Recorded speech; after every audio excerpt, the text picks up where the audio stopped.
Just like Michelangelo into the blue,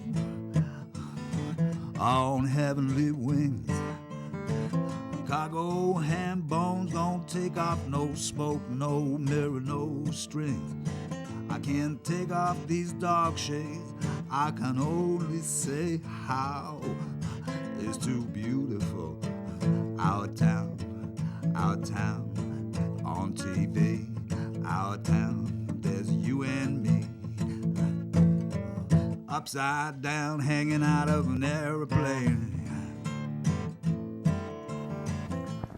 Welcome to the segment of Our Town. I'm your host, Larry Frost, and with Newburyport today with Kathleen Marden. It's a great day down here. Thank you. Certainly is. Kathleen has written 3 books, and one is Captured, the Betty and Barnie Hill story. I'd like to have her just give her history of what she's done as far as schooling, the books, and just feel right at home. And she has some ties from Amesbury. So let's get started. Thank you, Larry. Well, to give you a little bit of information about my background, my aunt and uncle were Betty and Barnie Hill. And in 1961, they were returning home from a brief vacation to Niagara Falls and Montreal, when in New Hampshire's White Mountains, they had a close encounter with a UFO. It was so close that they observed it at less than 100 feet from their vehicle. My uncle stepped out of the car and walked toward it as it shifted to an adjacent field, and looked up through the binoculars and observed non-human entities on this craft.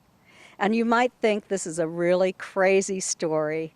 These people had to have been eccentric or unbalanced, but let me tell you, they were credible people. My aunt was a social worker for the state of New Hampshire.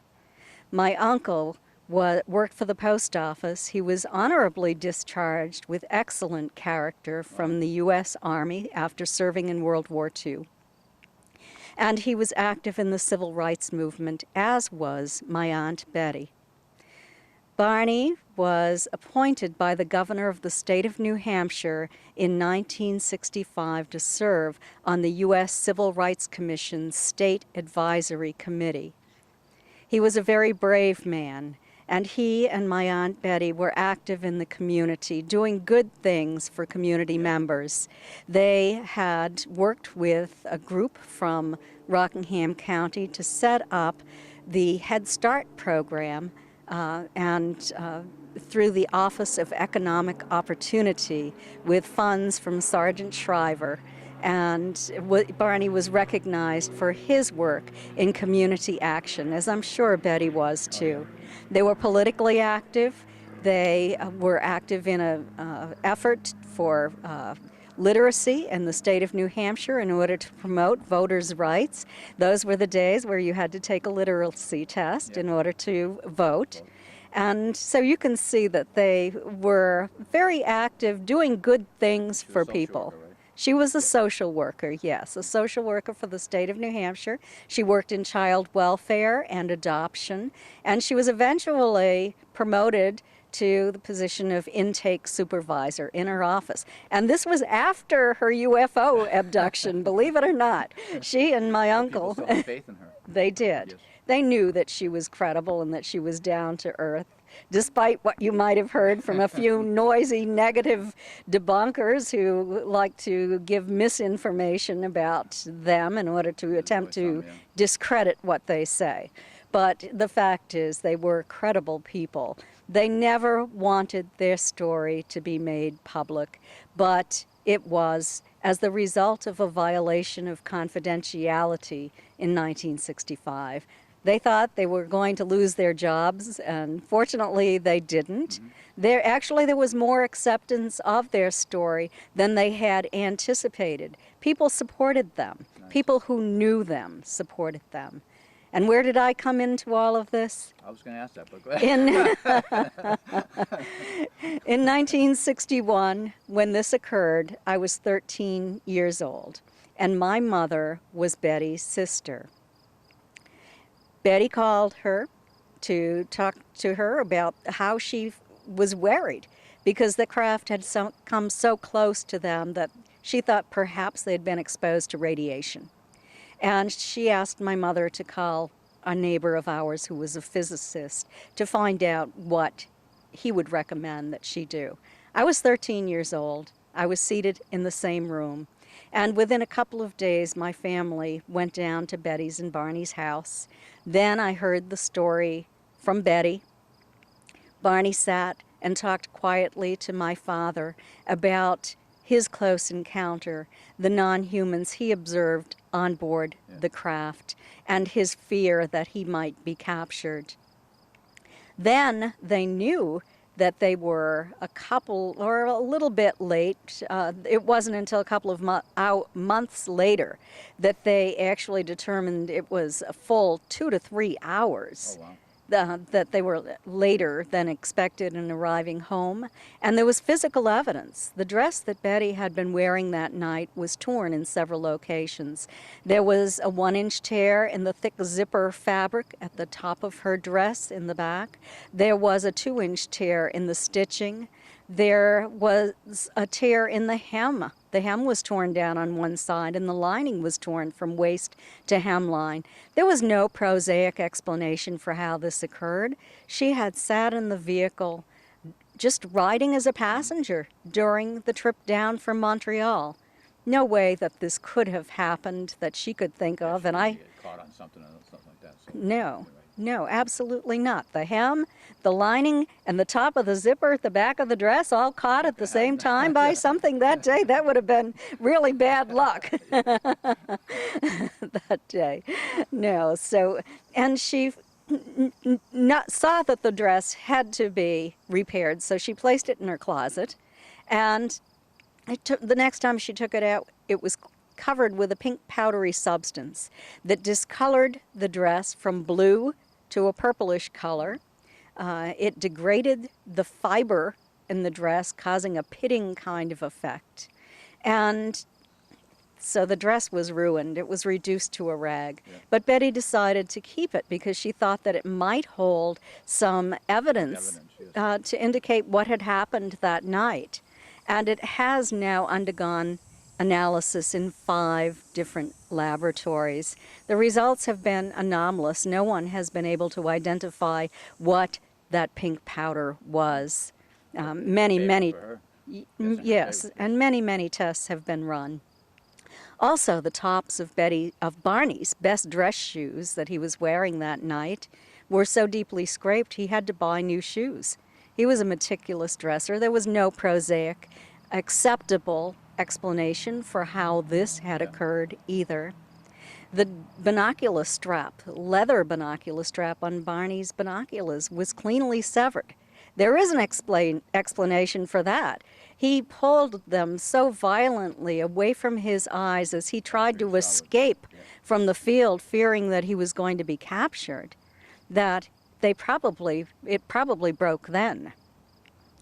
Also, the watches they were wearing that night had stopped and never ran again. And there were shiny spots on the trunk of their vehicle that hadn't been there the day before. They were concentric circles, all the same size, and when a compass needle was placed over them, the compass needle would spin and spin, but when it was moved a few inches away, it would drop down and behave normally.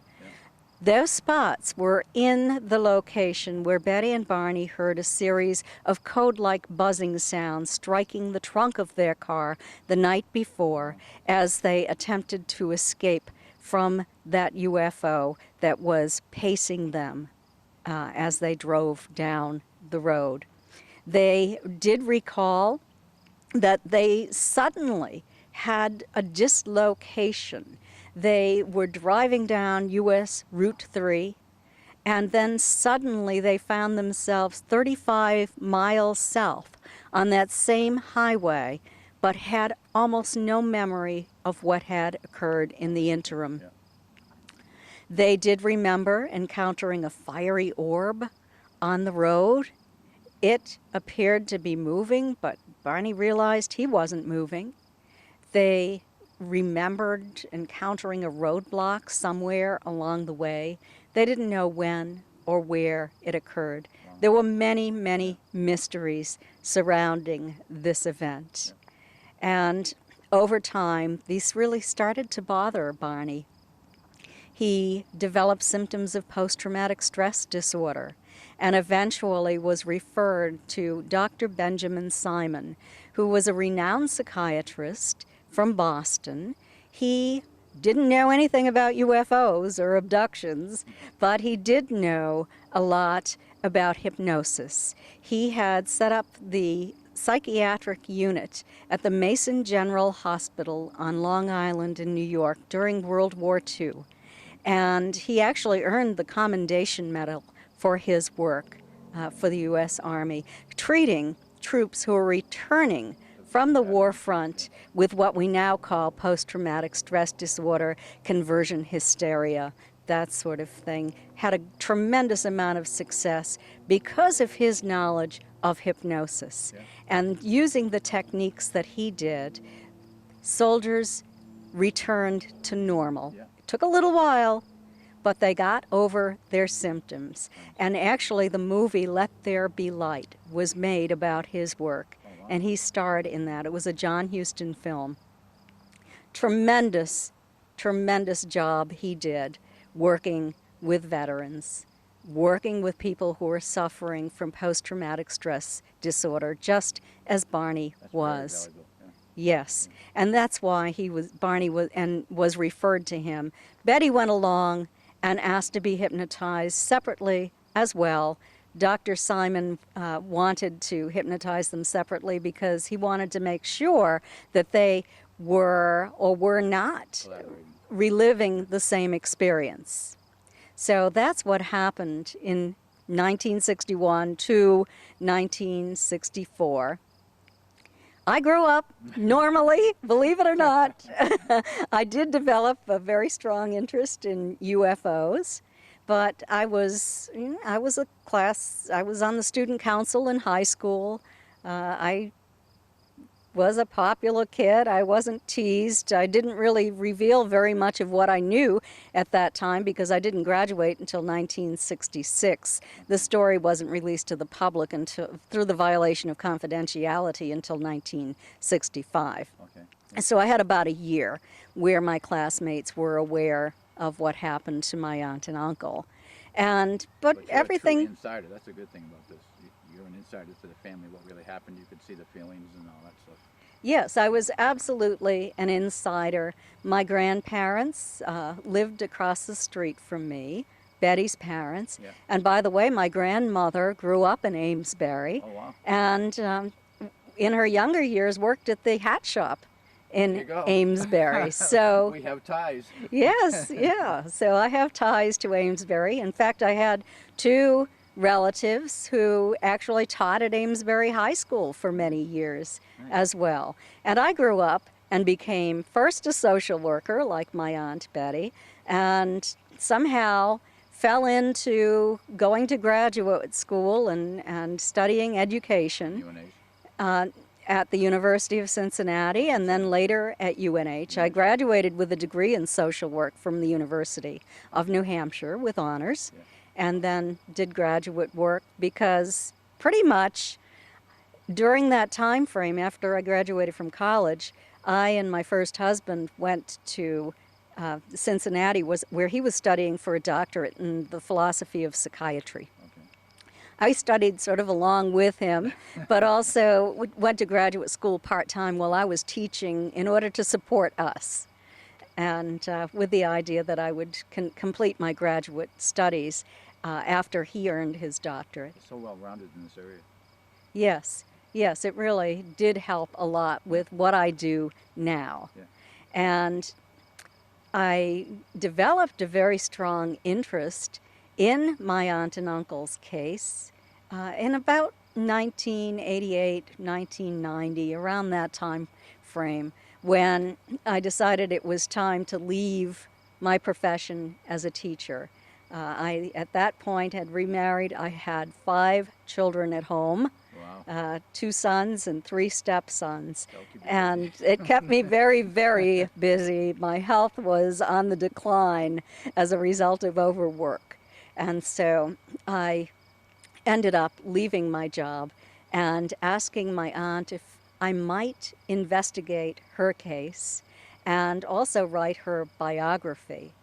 I started out by studying, I joined the Mutual UFO Network and studied to become a field investigator, and actually ended up volunteering as their international director of field investigation, field investigator training.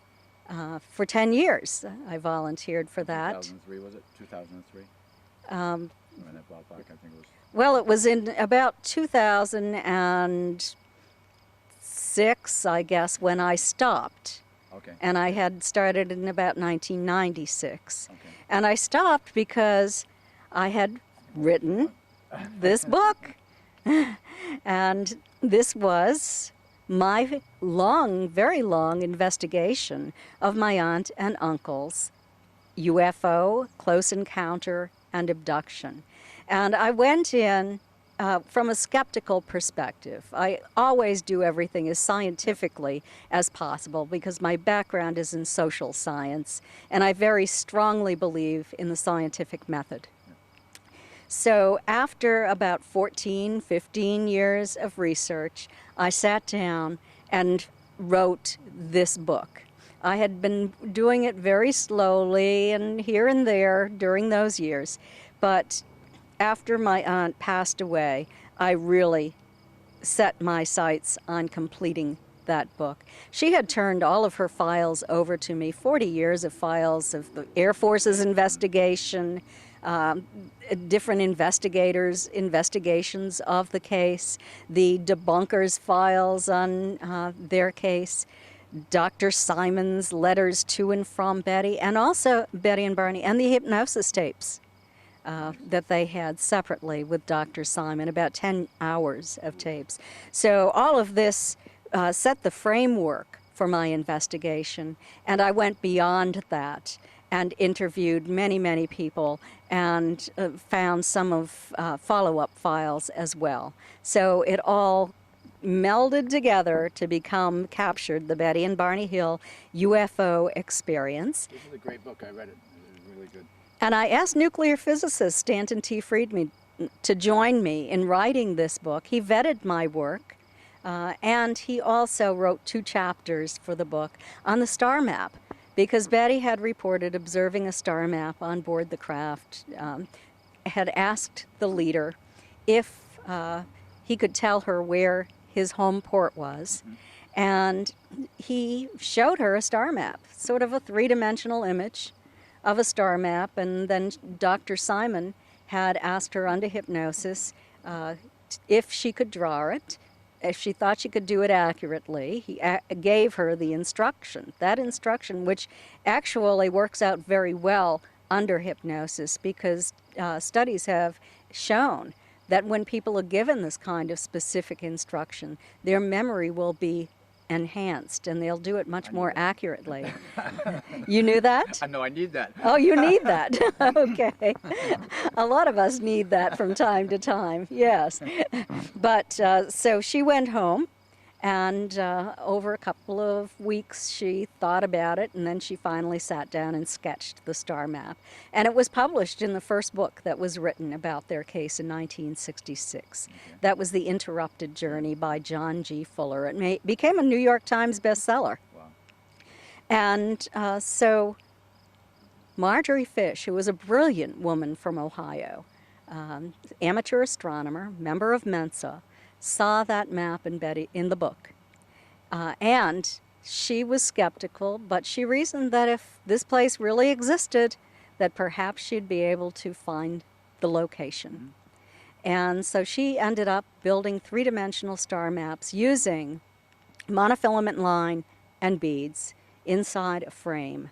She had to go to Ohio State University and read the astronomy reports, magazines there, because those journals were not something that was available to the public. At the time, yeah. At the time, yeah. Yes. And so she hand copied all of that distance data. Yeah. No computers. She took it home, she did the math, and she placed every star in its proper location on these maps. Imagine the math. Imagine imagine it, but imagine the mind on this woman.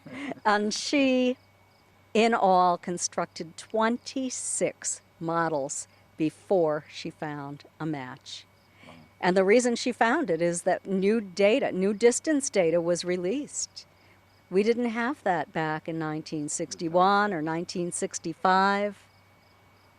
And it's just amazing that she was actually able to identify those stars on Betty's map. Yeah.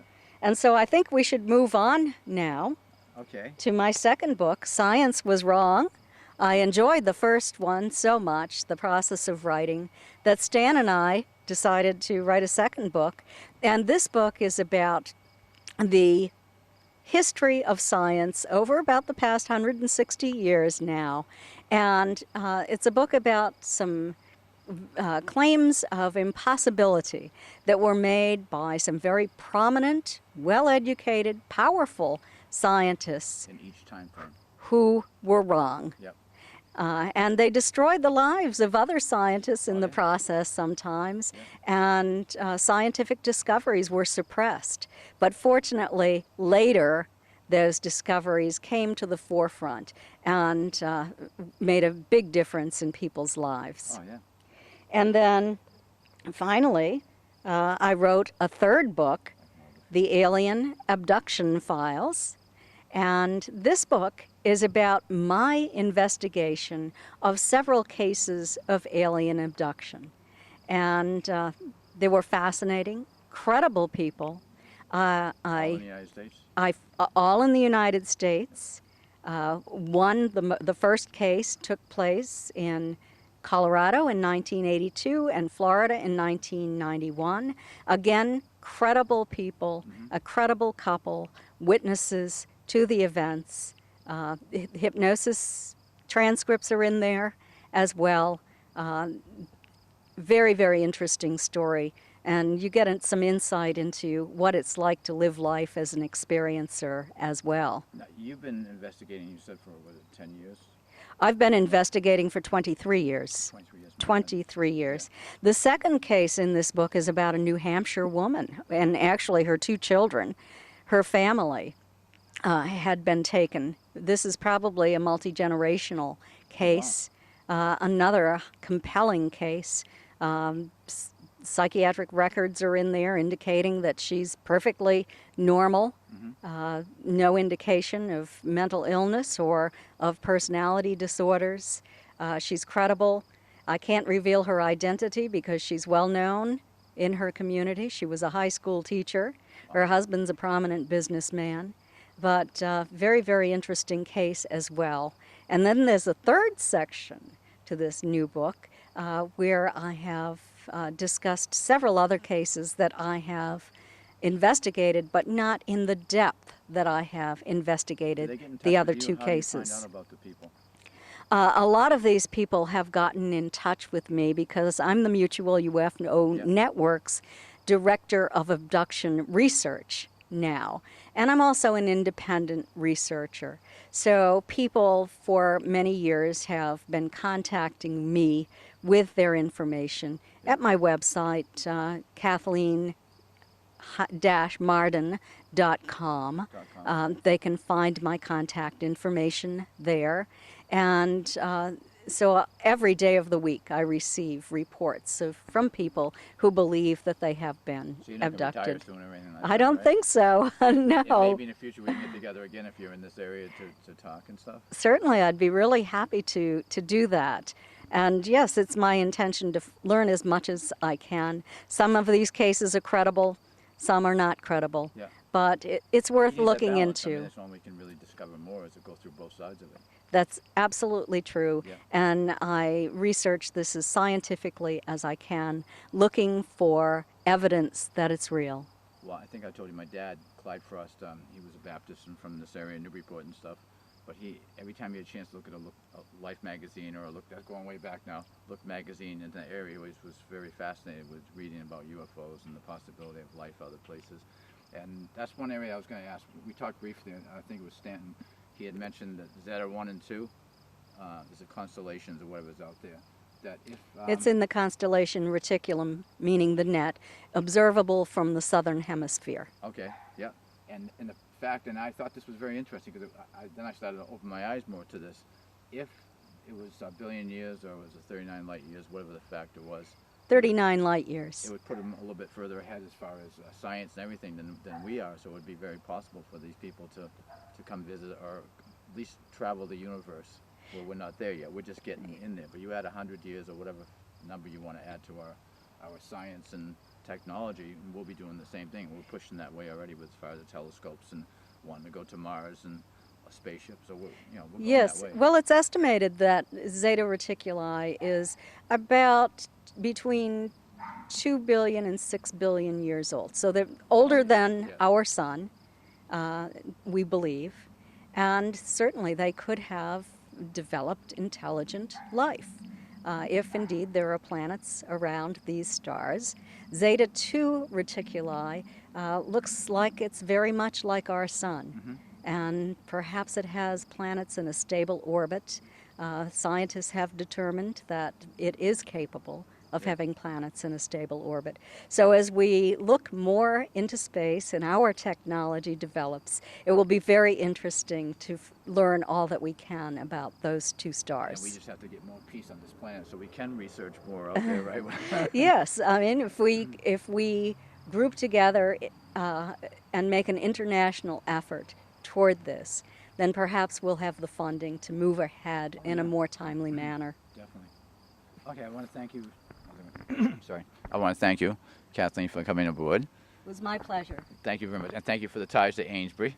I read the first book. My homework was the second book. I didn't quite get to it, but the first book, I read it like 3 times. I kept on going back, and it was so interesting for me to just see, get a closer look about the abduction. I remember in 1961, I was younger, but at the same time, I graduated in 67. So most of this news was current. I either saw in a paper or in magazines and stuff like that. So I'm very happy that you came in, and maybe we can get together some other time. We'd love to. Yes. So that's it for today's show. Work hard, stay healthy, and please take time to care for someone. From Newburyport, we're out of here. Just like Michelangelo into the blue on heavenly wings. Cargo ham bones don't take off, no smoke, no mirror, no strings. I can't take off these dark shades. I can only say how it's too beautiful. Our town on TV. Our town, there's you and me. Upside down, hanging out of an airplane.